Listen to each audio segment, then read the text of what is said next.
नमस्कार। आत्मनिर्भर भारत में आज मैं संजीव जोशी कुछ वर्ष पहले स्टेट बैंक ऑफ इंडिया से वॉलंटरी रिटायरमेंट लिया। मैं कोई अर्थशास्त्री नहीं हूँ, किंतु बैंक में काम करने के कारण कुछ अपने आत्मनिर्भर भारत के बारे में विचार प्रकट करने का प्रयास करूँगा। आजकल काफ़ी सुनाई दे रहा है टीवी पर, अखबारों में, सब जगह आत्मनिर्भर बनो। ये आत्मनिर्भरता है क्या?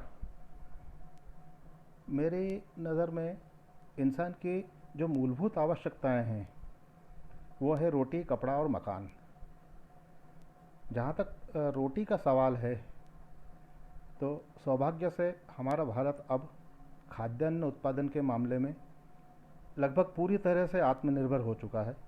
अब हमें खाद्यान्न के लिए किसी भी देश से कुछ भी मंगाने की आवश्यकता नहीं है। इसके बावजूद अगर कुछ लोग इस देश में गरीबी में रह रहे हैं या भूखे रह रहे हैं तो ये समस्या वितरण की है। पर इसमें कोई दो राय नहीं कि आज भारत खाद्यान्न के मामले में पूरी तरह से आत्मनिर्भर हो चुका है।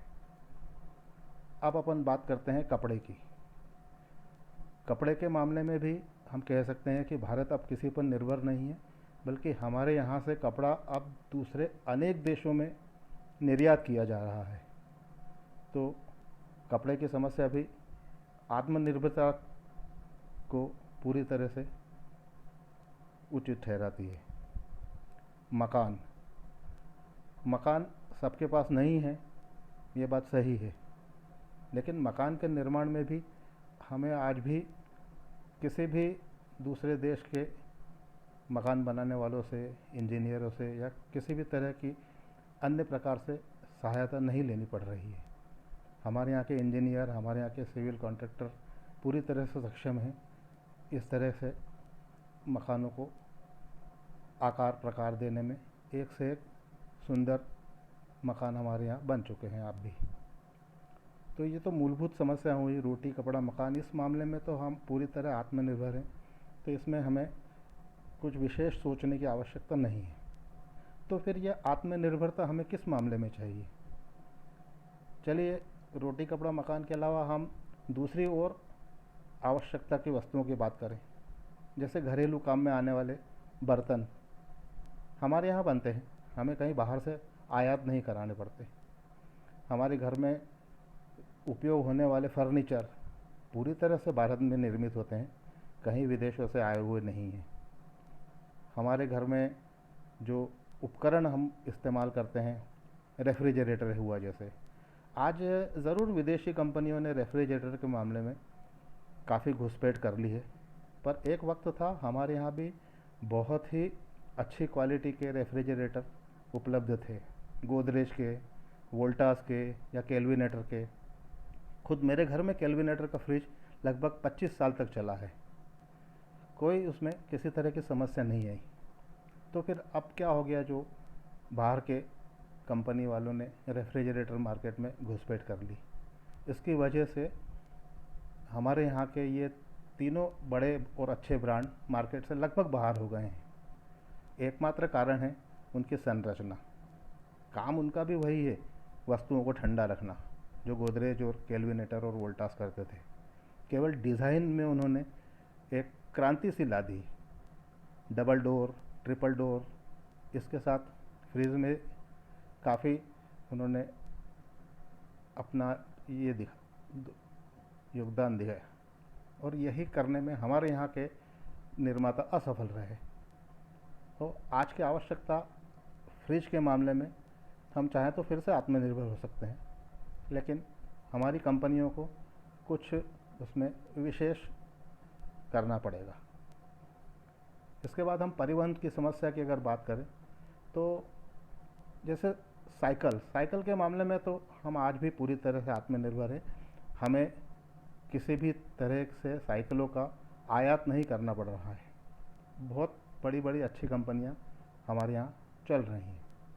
स्कूटर की हम बात करें, आज ज़रूर हम स्कूटर के मामले में थोड़े पिछड़े हुए हैं, इसलिए कि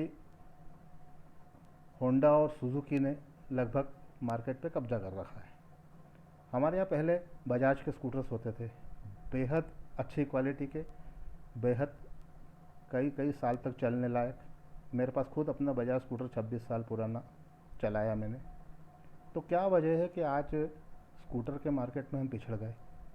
क्यों एक्टिवा और सुजुकी जैसे ब्रांड देश में छाए हुए हैं? इनकी वजह कोई विशेष समझ में आती नहीं है। सिर्फ एक ही कारण मुझे समझ में आता है कि हम लोग भारतीय विदेशी नामों की चमक धमक के आगे अपने आप को नतमस्तक पाते हैं। ये ठीक नहीं लगता। होंडा, सुजुकी ये विश्वविख्यात ब्रांड है, शायद इसीलिए हम उनकी ओर आकर्षित हुए हैं। उनके स्कूटर एवरेज के मामले में भी हमारे स्कूटरों से कमतर ही साबित हो रहे हैं। बजाज का एवरेज लगभग 50 का था, जो कि आज कोई भी स्कूटर देने में सक्षम नहीं है। तो उसकी भी वजह यही है कि हमारे स्कूटर निर्माताओं ने स्कूटर निर्माण करना ही बंद कर दिया। बजाज ने भी बंद कर दिया। एक विजय नाम का स्कूटर आता था, वो भी बंद हो गया है। कंपनियाँ ही बंद हो गई। एलएमएल की कंपनी बंद हो गई।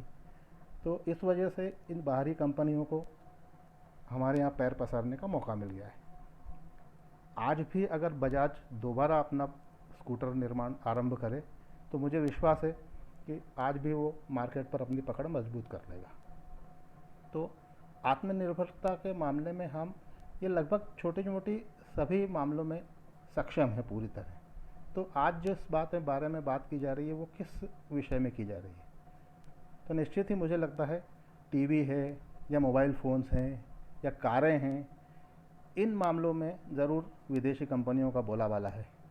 पर इसके लिए हमें विशेष प्रयत्न करना पड़ेंगे। हमारे यहाँ की प्रीमियर कंपनी की कार, जिसे फिएट कहते थे, या एम्बेसडर कंपनियाँ पूरी तरह बंद हो चुकी हैं, क्योंकि उन्होंने आवश्यकता के अनुसार अपने डिज़ाइन में परिवर्तन नहीं किए। वही पुरानी डिज़ाइन देख देख के लोग बुरी तरह से उकता चुके थे। आज एक से एक सुंदर कंपनियों के अच्छे से अच्छे मॉडल है और उसमें ढेर सारी सुविधाएं हैं। उन सुविधाओं का आकर्षण बहुत प्रबल है, इसलिए कार का मार्केट आज भी हमारे देश में विदेशियों ने कब्जा कर रखा है। बात करें मोबाइल फ़ोन्स की, आज लगभग 90 करोड़ लोगों के पास मोबाइल फ़ोन है इस देश में, लेकिन मुझे नहीं लगता कि 10% लोगों ने भी भारतीय मोबाइल खरीदे हों। उनकी गुणवत्ता इतनी अच्छी नहीं है कि विदेशी कंपनियों से टक्कर ले सके। विशेष करके चाइनीज़ मोबाइल, आज चाइना का सबसे ज़्यादा विरोध हो रहा है, पर चाइनीज़ मोबाइल आज लगभग प्रत्येक की जेब में रखा हुआ है। उसकी गुणवत्ता तो अच्छी है ही, उसकी कीमत भी बेहद कम है। तो कीमत के मामले में हमें कंपटीशन करना होगा अगर हम अब उनके मापदंडों पे खरे उतरना चाहते हैं। तो इन सब के अलावा सबसे ज़्यादा आवश्यक ये है कि भारतीयों को अपनी सोच बदलनी पड़ेगी। विदेशी नाम और विदेशी गुणों के चक्कर में हम लोगों ने पूरी तरह से भारतीयता को त्याग दिया है। छोटी छोटी चीज़ें, इवन घर में उपयोग होने वाली राखियाँ या दिवाली के पटाखे या ऐसे बहुत सारे छोटे छोटे आइटम्स हैं जो कि आज भारत में बन सकते हैं।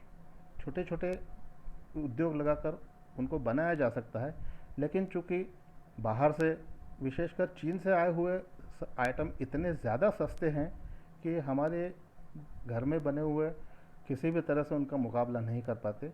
और आम आदमी के जीवन की इकलौती इच्छा होती है कि मुझे कम से कम दाम में अच्छे से अच्छा सामान मिल जाए। इसका फ़ायदा विदेशी कंपनियों को मिलता है। वो अपने प्रॉफिट को मैक्सिमाइज़ कर लेते हैं। हम एक ही वस्तु में अधिक से अधिक प्रॉफिट कमाने की कोशिश करते हैं।